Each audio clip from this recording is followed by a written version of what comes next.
Today, World Zoonosis Day. In West Godavari district, we conducted anti-rabies vaccination program for pet animals, dogs and cats in respective jurisdictions. On behalf of World Zoonosis Day, I like to highlight some important points. The first vaccination against a zoonotic disease, which is an infectious disease that can be spread between humans and animals, was successfully administered by Louis Pasteur, a French biologist, on July 6, 1885, exactly 135 years ago today. World Zoonosis Day is held every year on this anniversary to commemorate this scientific achievement and raise awareness of the risk of zoonotic diseases.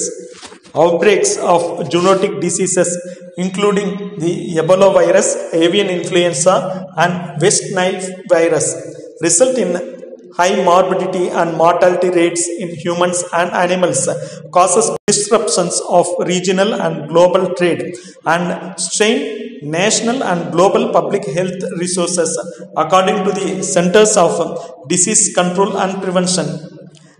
Animals significantly contribute to the spread of zoonotic diseases.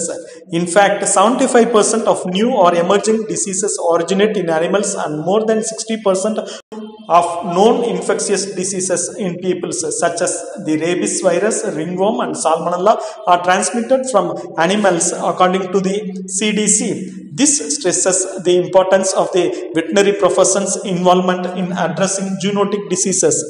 Veterinarians participate in the One Health initiative, which encourages the collaborative efforts of multiple disciplines on the local, national, and global level to achieve optimal health for people, animals, and our environment. Establishing effective communication and strategies across sectors, including the implementation of immunization programs, biosecurity measures, and large-scale culling, is critical before new public health threats emerge.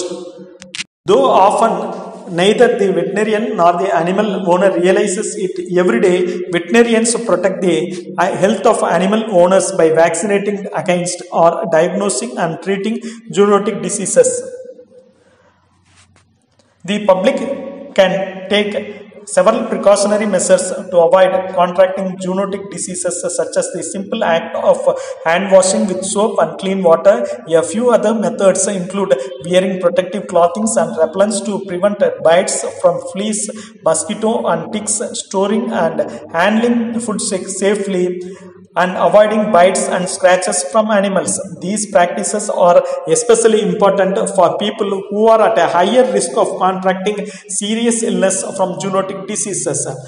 Children younger than 5, adults older than 65, and people with weakened immune systems are in this group of people at increased risk. Thank you.